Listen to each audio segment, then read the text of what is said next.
നമ്മൾ കുറേ കാലമായി ജസ്റ്റിസ് ഹേമ കമ്മിറ്റിയുടെ റിപ്പോർട്ട് പുറത്തുവിടണമെന്ന് ആവശ്യപ്പെട്ടുകൊണ്ടിരിക്കുന്നു. 2017 നിയമിച്ചു, 2019 റിപ്പോർട്ട് സമർപ്പിച്ചു. പക്ഷേ ഇതുവരെയായിട്ടും ആ റിപ്പോർട്ട് പുറത്തുവിടാൻ വേണ്ടി സർക്കാർ തയ്യാറായിരുന്നില്ല. ഏറ്റവും അവസാനം പല നിയമ പോരാട്ടങ്ങൾക്കും ശേഷം ഇത് പുറം കാണാൻ തന്നെ വലിയ ഫൈറ്റ് നടത്തേണ്ടി വന്നു. ആ ഫൈറ്റ് നടത്തിയതിന് ശേഷമാണ് ഇന്നലെ അത് വരുന്നത്.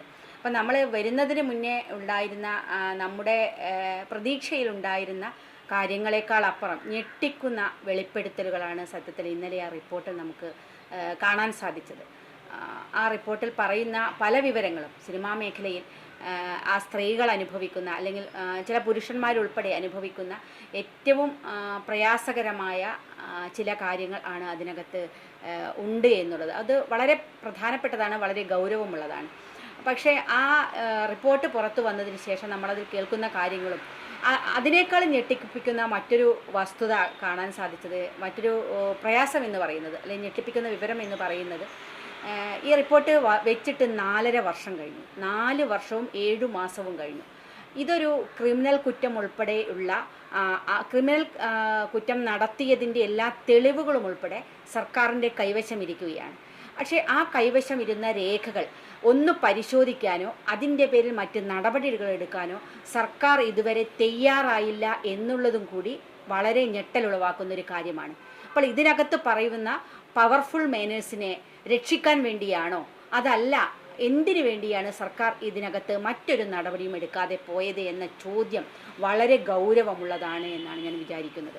അതുതന്നെയാണ് ഈ പൊതുസമൂഹമൊക്കെ ചോദിച്ചുകൊണ്ടിരിക്കുന്ന ഏറ്റവും പ്രധാനപ്പെട്ട കാര്യവും. അതുകൊണ്ട് ഇനിയെങ്കിലും ഇതിനകത്ത് ഒരു നിമിഷം പോലും വൈകാതെ തുടർ നടപടികളുമായിട്ട് പോകാനാണ് സർക്കാർ തയ്യാറാകേണ്ടത്.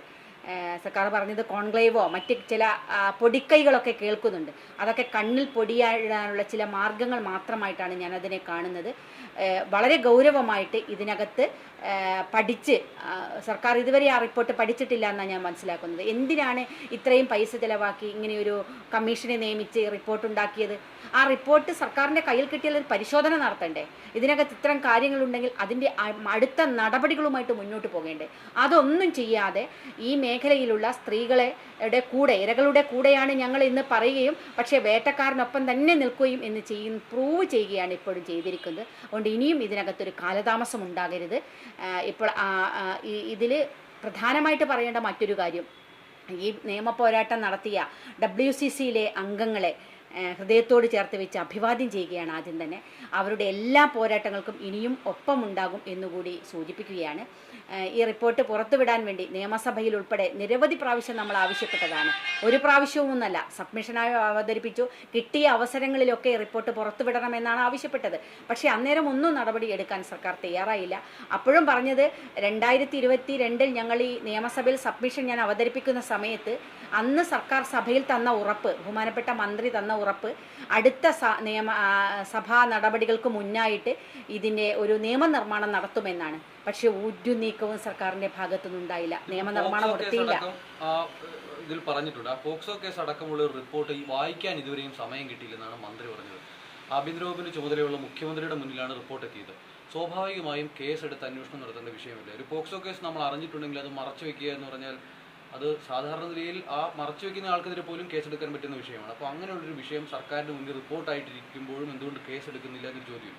അല്ല, അത് തന്നെയാണ് ഇതിനകത്ത് ഏറ്റവും ഗൗരവം. അതാണ് ഞാൻ പറഞ്ഞത്, അതുകൂടിയാണ് ഞെട്ടലുളവാക്കുന്നത്. കാരണം ഈ കേസിൽ ഏകദേശം 300ഓളം പേജുകളെ ഇപ്പോൾ പുറത്തു വന്നിട്ടുള്ളൂ. പുറത്തു വരാത്ത 72ഓളം പേജുകളുണ്ട്. ആ പേജുകളിൽ മുഴുവൻ ഏറ്റവും നിർണായകമായ കാര്യങ്ങളായിരിക്കുമെന്നാണ് നമുക്ക് ഇതിൻ്റെ വെളിച്ചത്തിൽ തന്നെ മനസ്സിലാക്കാൻ സാധിക്കുന്നത്. അതിൽ പേരുകളുണ്ടാകാം, സിനിമകളുടെ പേരുകളുണ്ടാകും, എന്തൊക്കെയാണ് ക്രൈമുകൾ എന്നുണ്ട്, അതിൻ്റെ വീഡിയോസ് ഉണ്ട്, ഫോട്ടോസ് ഉണ്ട്, എല്ലാ കോൾ ഡീറ്റെയിൽസ് ഉണ്ട് എന്ന് പറഞ്ഞാൽ കൃത്യമായിട്ടുള്ള എല്ലാ മൊഴികളും ഈ സർക്കാരിൻ്റെ കൈവശമുണ്ട്, ഈ രേഖയിലുണ്ട്. ഇതൊക്കെയുള്ളത് ഒരു ക്രിമിനൽ കുറ്റം നടത്തിയെന്ന് വളരെ വ്യക്തമാണ് അതിനകത്ത്. ആ ക്രിമിനൽ കുറ്റം നടന്നതിൻ്റെ രേഖകൾ വിരിച്ച് സർക്കാർ നിൽക്കുകയാണ് 4.5 വർഷം. അവിടെയാണ് ഏറ്റവും പ്രധാനപ്പെട്ട ചോദ്യം, എന്തിനാണ് ഇത് സർക്കാർ പൂഴ്ത്തിവെച്ചത്? ആരെ രക്ഷിക്കാൻ വേണ്ടിയിട്ടാണ്? അപ്പോൾ അത് ഏറ്റവും പ്രധാനപ്പെട്ടതാണ് എന്ന് ഞാൻ പറഞ്ഞതും അതുകൊണ്ടാണ്. ഇതിനകത്ത് ഇത്രയും ഗൗരവമുള്ള കാര്യങ്ങളുണ്ടായിട്ടും സർക്കാർ അത് പഠിച്ചില്ല, മറ്റു നടപടികളിലേക്ക് പോയിട്ടില്ല. ഈ മേഖലയിൽ WCCയിലെ അംഗങ്ങളൊക്കെ അവരെല്ലാ ത്യാഗങ്ങളും സഹിച്ച് അവരുടെ കരിയർ നഷ്ടപ്പെട്ടു, അവർക്ക് സിനിമകളില്ലാതായി, അവർക്ക് സാമ്പത്തികമായിട്ട് നഷ്ടമുണ്ടായി. ഇതൊക്കെ സഹിച്ചിട്ടും WCC അംഗങ്ങൾ ഇതിനകത്ത് നിന്ന് പോരാട്ടം നടത്തിയിട്ട് അതിനോടൊപ്പം ചേർന്ന് നിൽക്കാൻ ഇന്ത്യ സർക്കാർ തയ്യാറായില്ല. സർക്കാർ ഏറ്റവും നല്ല തീരുമാനമെടുത്തു. 2017 ഇതുപോലെ ഒരു കമ്മീഷനെ നിയമിച്ച് പഠിക്കാൻ വേണ്ടി തീരുമാനിച്ചത് ഏറ്റവും സ്വാഗതാർഹമാണ്, നമ്മളൊക്കെ സന്തോഷിച്ച വിഷയമാണ്. പക്ഷേ അങ്ങനെ ഒരു പഠനം, വലിയ പൈസ ചെലവഴിച്ച പഠനം നടത്തിയിട്ട് റിപ്പോർട്ടുണ്ടായിട്ട് അതിന്മേൽ അനന്തര നടപടികൾ സ്വീകരിച്ചില്ല എന്നുള്ളതിൽ ഏറ്റവും വലിയ കുറ്റക്കാരൻ സർക്കാരാണ്. സർക്കാർ അതിന് മറുപടി പറഞ്ഞേ മതിയാവുള്ളൂ. എന്തിനു വേണ്ടിയിട്ടാണ് ഇത് പൂഴ്ത്തിവെച്ചത്? ആരെ സംരക്ഷിക്കാൻ വേണ്ടിയിട്ട്? ഇതിനകത്ത് ഏറ്റവും പ്രധാനപ്പെട്ട ഒരു വിഷയം മാറ്റ എന്ന് പറയുന്നൊരു ആത്മ എന്ന് പറയുന്നൊരു സംഘടനയുടെ പ്രസിഡന്റിന്റെ കാര്യം പറയുന്നുണ്ട്. ആ സംഘടനയ്ക്ക് 2 പ്രസിഡന്റുമാരെ ഉണ്ടായിരുന്നിട്ടുള്ളൂ. ഒന്ന് ഗണേഷ് കുമാറും ഒന്ന് ഇടവേള ബാബുവും. ഇവർ 2 പേരുമാണ്. നിലവിൽ ഗണേഷ് കുമാറാണ് പ്രസിഡന്റ്. തിലകനെ ഈ ഫീൽഡ് ഔട്ട് ആക്കാൻ അവർ മുൻകൈയെടുത്തു എന്നുള്ളതാണ് റിപ്പോർട്ടിൽ വ്യക്തമായി പറഞ്ഞു വെക്കുന്നത്. ഗണേഷ് കുമാർ അടക്കം വിഷയത്തിൽ മറുപടി പറയേണ്ടതല്ലേ? മന്ത്രിയല്ലേ, ജനപ്രതിനിധിയല്ലേ? അല്ല, ഞാനത് പറയുന്നത് ഇതുമായി ബന്ധപ്പെട്ട ആളുകൾ ഇതിനകത്ത് ഏറ്റവും ആദ്യം നിലപാടെടുക്കേണ്ടത് സർക്കാരാണ്. സർക്കാർ, കാരണം അതിനകത്ത് അത്രം പറഞ്ഞ കാര്യങ്ങളെ സംബന്ധിച്ച് നമുക്ക് വ്യക്തമല്ല മറ്റു കാര്യങ്ങളൊന്നും. അപ്പോൾ ഇത് സർക്കാരിനറിയാം. അപ്പോൾ സർക്കാരാണ് എന്താണ്, ആരുടെ ഭാഗത്താണ് വീഴ്ചയുണ്ടായത്, എവിടെയാണ് അനീതി ഉണ്ടായത്, ആ അനീതിയുടെക്കെതിരെ നിൽക്കുകയല്ലേ ചെയ്യേണ്ടത്. അത് ചെയ്തില്ല എന്നിടത്തേക്കാണ് ഈ വിഷയമുള്ളത്. അതുകൊണ്ട് അത് പരിശോധിച്ച് അടുത്ത നടപടിഘട്ടത്തിലേക്ക് സർക്കാർ നീങ്ങണം. ഇനി ഇതിനകത്ത് കാലതാമസം ഉണ്ടാകരുത്. ഒരു ശുദ്ധീകരണമാണ് ഈ മേഖലയിൽ ആവശ്യം. എത്ര ദയനീയമാണ് കാര്യങ്ങൾ, ആലോചിച്ച് നോക്കൂ. ഭക്ഷണം കഴിക്കാൻ സാധിക്കുന്നില്ല, വസ്ത്രം മാറാൻ സാധിക്കുന്നില്ല, സാമ്പത്തികമായിട്ട് ഭിന്നത നിൽക്കുന്നു. രാത്രി സ്വസ്ഥമായിട്ട് ജോലി കഴിഞ്ഞ് സ്വസ്ഥമായിട്ട് കിടന്നുറങ്ങാൻ സ്ത്രീകൾക്ക് സാധിക്കുന്നില്ല എന്ന മൊഴി വരെ വരുന്നു എന്ന് പറയുന്നത് എത്ര ഭീകരമാണത്. നമുക്ക് ആലോചിക്കാൻ കഴിയുന്നുണ്ടോ? അവർ പേടിയോടുകൂടി സെറ്റിൽ നിൽക്കുന്നു എന്ന് പറയുമ്പോൾ എല്ലാവരും ചോദിക്കുന്നു, എന്തേ സ്ത്രീകൾക്ക് അപ്പോൾ പ്രതികരിച്ചുകൂടെ? എല്ലാവർക്കും പ്രതികരിക്കാൻ സാധിക്കില്ല. പലരും ജീവിക്കാൻ വേണ്ടി വരുന്ന ആളുകളാണ് ഇതിനകത്തൊക്കെയുള്ള ആളുകൾ. അതുപോലെ തന്നെ ഒരു പാഷനായിട്ട് വരുന്ന ആളുകളുണ്ട്. അപ്പോൾ ഒരു ദിവസം നാളേക്ക് ഇത് മാറും എന്ന് പ്രതീക്ഷിക്കുന്നില്ല, വന്നു പോകുന്നതാണ് പലരും. നമുക്ക് ഈ സിനിമ മേഖലയിൽ പ്രധാനപ്പെട്ട മെയിൻ സ്ട്രീമിൽ നിൽക്കുന്ന ആളുകളെയാണ് നമ്മൾ കാണുന്നത്. അതിനകത്ത് ഉള്ള മറ്റൊരുപാട് ജീവിതങ്ങൾ അവിടെയുണ്ട്. ഒരുപാട് സ്ത്രീകളും പുരുഷന്മാരുമായ ആളുകൾ അതിൻ്റെ ബാക്ക്ഗ്രൗണ്ടിൽ വർക്ക് ചെയ്യുന്നുണ്ട്. അവരൊക്കെ അനുഭവിക്കുന്നൊരു പ്രശ്നം കൂടിയാണ്. എത്ര സ്ത്രീകൾ ഈ ഇൻഡസ്ട്രിയിലൊക്കെ വർക്ക് ചെയ്യുന്നുണ്ട്, അവരൊക്കെ അനുഭവിക്കുന്നൊരു പ്രശ്നമാണത്. ആ പ്രശ്നത്തിന് ഏറ്റവും സുതാര്യമായ നിലപാടാണ് ആവശ്യം, സുതാര്യമായ നടപടികളാണ് ആവശ്യം. ആ നടപടികളിലേക്ക് സർക്കാർ നീങ്ങുകയാണ് വേണ്ടത്. ഇതിനകത്ത് ആ കമ്മീഷൻ കണ്ടെത്തിയ കാര്യങ്ങൾ എനിക്ക് തോന്നുന്നു ജസ്റ്റിസ് ഹേമ ഏറ്റവും നീതിപൂർവമായിട്ട് ഈ വിഷയം കൈകാര്യം ചെയ്തു എന്ന് വിചാരിക്കുന്ന ഒരാളാണ്. കാരണം റിപ്പോർട്ട് വായിക്കുമ്പോൾ നമുക്ക് ഏറ്റവും ആദ്യത്തെ തുടങ്ങുന്നത് തന്നെ നമ്മൾ സ്കൈ ഏറ്റവും മിസ്റ്ററിയാണ് എന്നാണ് പറയുക. ആ മിസ്റ്ററിയിലുള്ള പക്ഷേ അതിനകത്ത് തിളങ്ങുന്ന ചന്ദ്രനെയും നക്ഷത്രങ്ങളെയും ഒക്കെ കാണുന്നു. പക്ഷേ അത് സയൻറ്റിഫിക്കായി പരിശോധിക്കുമ്പോൾ നമുക്ക് അതിനകത്തുള്ള പ്രശ്നങ്ങളെ കാണാൻ സാധിക്കും എന്നു. അതുപോലെ തന്നെയാണ് ഈ മേഖലയിൽ തിളങ്ങുന്ന ചന്ദ്രന്മാരും നക്ഷത്രങ്ങളും ഒക്കെയുണ്ട്. പക്ഷേ അതിനെ ഉള്ളു പരിശോധിച്ച് മുന്നോട്ട് പോകുമ്പോൾ വളരെ ഭീകരമാണ്, സങ്കീർണമാണ്.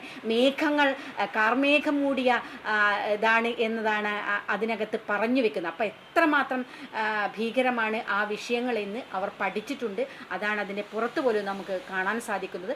അപ്പോൾ ഇതിനകത്ത് നമുക്കൊരൊറ്റ കാര്യമേ പറയുള്ളൂ, ഇനിയും വൈകരുത്, ഇതിൻ്റെ നടപടികളുമായിട്ട് പോകണം. ഇതിന് സുതാര്യമായി ഈ മേഖലയിൽ വർക്ക് ചെയ്യാൻ സ്ത്രീകൾക്ക് സാധിക്കണം. എല്ലാം പെട്ടെന്ന് മാറുമെന്ന ഒരു അഭിപ്രായവും നമുക്കില്ല. ഈ സമൂഹത്തിനുള്ള പരിച്ഛേദങ്ങൾ തീർച്ചയായിട്ടും സിനിമാ മേഖലയിലുമുണ്ട്. പക്ഷേ അതിലേറ്റവും കൂടുതൽ അതിനകത്ത് കാണുന്നു ഇതൊരു മാഫിയയാണ് എന്ന് തോന്നുന്ന രൂപത്തിലേക്കാണ്. ഡ്രഗ്സ് ഉൾപ്പെടെയുള്ള ഏറ്റവും ഭീകരമായുണ്ട്. അത് നിയമനിർമ്മാണം ആവശ്യമാണ്.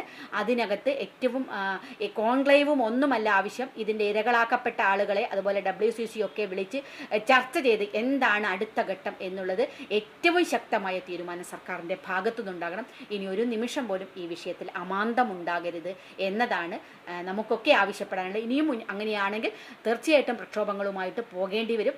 WCCയുടെ എല്ലാ പോരാട്ടങ്ങൾക്കും അവരോടൊപ്പം തന്നെയുണ്ടാകും.